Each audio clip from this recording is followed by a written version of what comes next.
I spent $60,000 on my brother's dream wedding, then found out I wasn't even invited. So I made one call, and his perfect day collapsed into silence. I, 32 male, discovered just how my brother truly felt about me in the most embarrassing way. After investing $60,000 in his perfect wedding, I learned I wasn't even invited.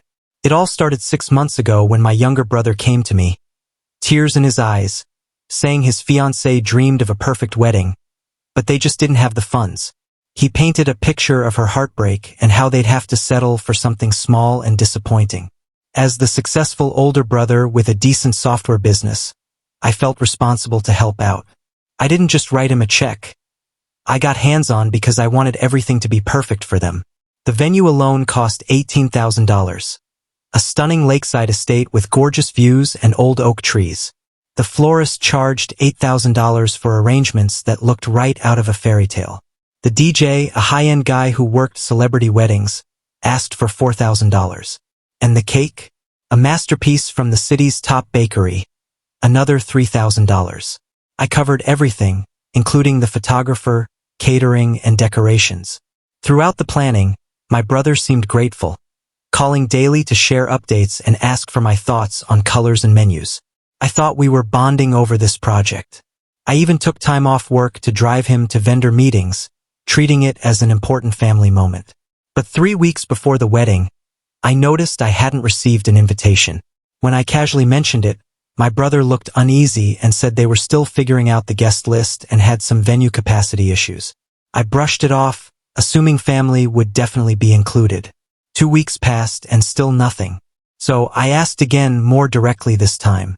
He stammered some excuse about wanting an intimate ceremony with just immediate family and close friends.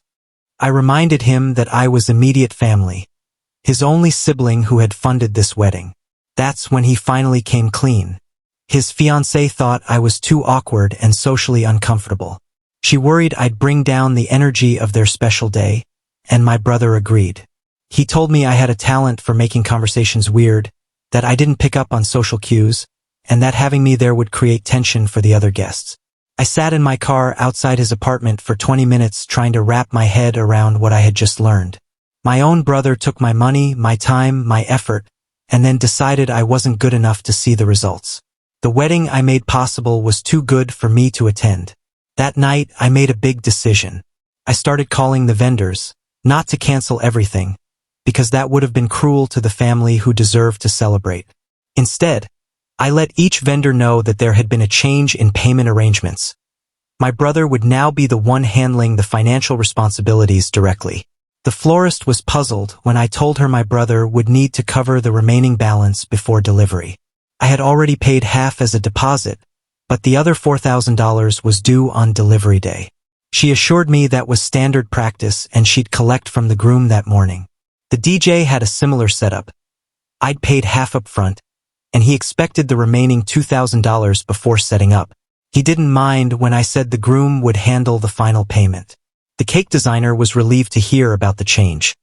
She'd been worried about being stiffed before and was glad to know the groom would pay the remaining $1,500 on delivery. I called the venue coordinator to explain that due to a family financial restructuring, my brother would now be responsible for all outstanding balances. They needed another $12,000 before they could proceed. She noted the change and confirmed they'd discuss payment with the groom before allowing setup.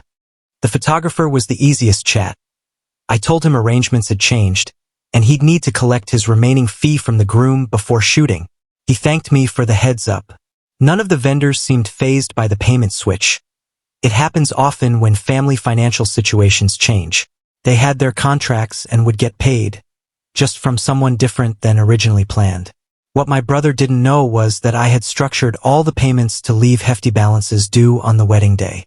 I'd paid just enough to secure the services, but each vendor was expecting significant payments before delivery. The wedding was on a Saturday in late spring.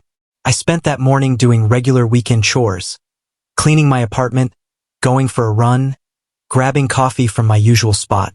Around noon, my phone started ringing. The first call was from my brother, who sounded stressed. He wanted to know if there was a mistake with the vendor payments. The florist had arrived at the venue asking for $4,000 before unloading her truck. He couldn't understand why she was asking him for money when I'd already paid for everything. I calmly explained that I covered the deposit, but final payments were always up to the person who hired the services. I reminded him he was the groom. This was his wedding, and naturally, vendors expected him to handle final financial obligations. He got frustrated, saying he didn't have $4,000 available and that this wasn't what we discussed. I suggested he figure it out quickly since the ceremony was starting in a few hours.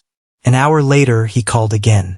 The DJ had arrived, also demanding payment before setting up.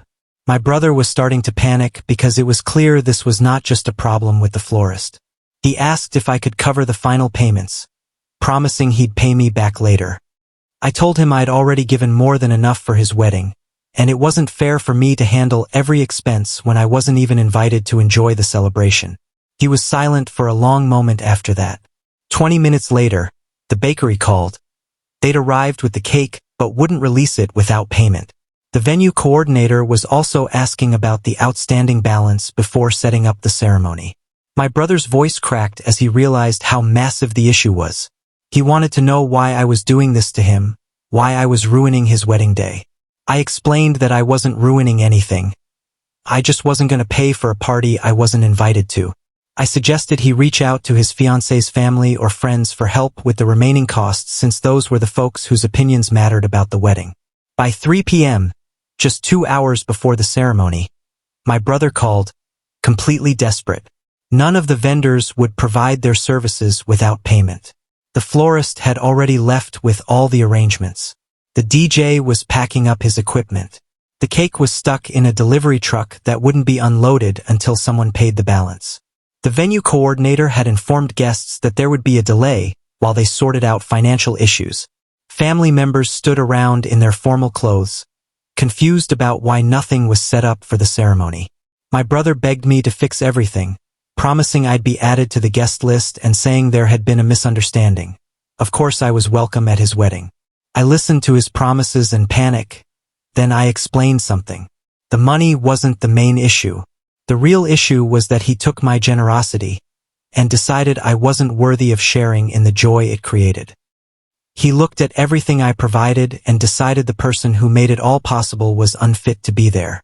I asked him how it felt to watch his perfect wedding fade away, to see all those beautiful elements he was so excited about being loaded back onto trucks and driven off. I wondered if he felt even a fraction of the humiliation I felt when he told me I was too awkward for his special day. The final call came at 4:30. The ceremony had officially been postponed. Most guests left after waiting around for 2 hours with no explanation beyond financial complications. The remaining family members were trying to figure out what had gone wrong. My brother's voice was defeated as he told me the wedding was over. His fiancée was crying in the venue's bathroom, and her parents were furious about the embarrassment in front of their friends. The photographer had left after an hour of not being paid, and the caterers were packing up their untouched food. He asked me one last time if there was any way to salvage the day if I would reconsider helping them. I told him that ship had sailed the moment he decided I wasn't good enough to witness what my money had created. The fallout was swift and brutal. Within a week, news of the failed wedding spread throughout our entire extended family. My brother initially tried to make me the villain, claiming I had sabotaged his wedding out of jealousy or spite. But when family members asked for details, the truth came out about why I wasn't invited. Our grandmother was particularly appalled when she learned I'd been excluded after paying for everything. She called my brother to express her disappointment, saying she'd raised us better than that. Several aunts and uncles reached out to me for support, saying they were proud of how I handled the disrespect. My brother's fiancée was furious with him after the failed wedding, blaming him for the whole mess. She felt he should have either included me from the start or found a way to pay for the wedding himself. Their relationship became strained as they faced the reality of their financial situation. They had counted on wedding gifts to help with immediate expenses, but with no wedding, there were no gifts. They still had a lease on an expensive apartment they planned to afford with combined finances. But now they were staring down the costs of a second wedding without any family help. The vendor deposits I paid were completely lost according to the contracts. If they wanted to rebook the same services, they'd have to start over financially. The exclusive venue had a 2-year waiting list, so they lost their perfect location for good. My brother tried calling me a few times during that first week, but I didn't pick up. I wasn't interested in hearing apologies that seemed motivated by consequences rather than genuine remorse. He'd made his choice about my value to him, and I responded accordingly. A month after the failed wedding, I heard through family that my brother and his fiancée had broken up. The strain of the financial disaster, alongside family tensions and social embarrassment, tore them apart. She moved back in with her parents, and he had to find a smaller, cheaper apartment. One afternoon, my brother showed up at my office looking terrible. He'd lost weight, and there were dark circles under his eyes. He asked if we could talk, saying he needed to apologize properly for everything that had happened. I agreed to hear him out, but made it clear that our relationship had fundamentally changed. He explained his fiancée had pressured him about the guest list, convincing him I would make her family uncomfortable. He admitted he'd been weak, choosing her opinions over family loyalty. He apologized for taking my generosity and then excluding me, saying he understood now how deeply he'd hurt me. He offered to pay back every penny I'd spent, even though we both knew he didn't have that kind of money. I told him the money wasn't really the issue. I appreciated the offer, but the real problem was that he had shown me how little he valued our relationship when it truly mattered. He had taken everything I offered but didn't think I was worthy enough to be there. I explained that once trust is broken this completely, it isn't easily repaired. He'd have to live with the consequences of his choices, just as I had to live with the humiliation of his rejection. He cried during that conversation, saying he'd lost everything.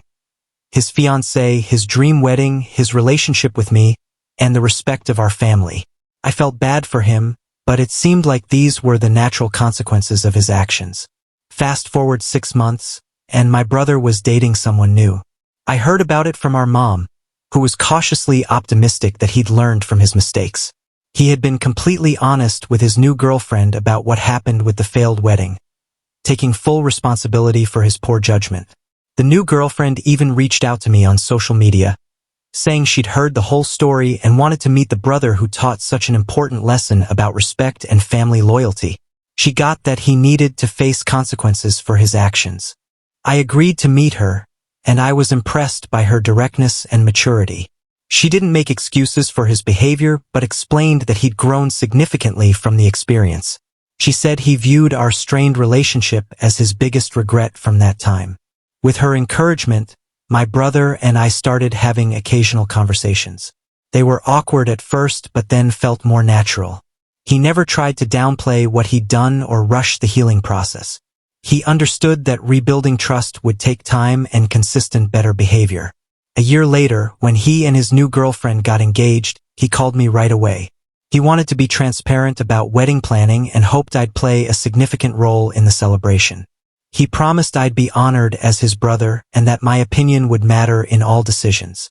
I appreciated the gesture but told him I wouldn't be contributing financially to another wedding.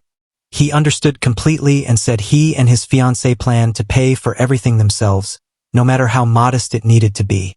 The wedding ended up being a small, simple ceremony in our childhood church with a reception at a local community center. It was nothing like the lavish celebration I had funded, but it felt genuine and meaningful. During the reception, my brother gave a speech specifically thanking me for teaching him about integrity and family values, even through painful lessons. In that simple wedding, I realized my brother had genuinely learned from his mistakes. He had faced the consequences of his choices, lost everything he thought he wanted, and come out a better person. The revenge I had taken served its purpose, not just as punishment but as an education.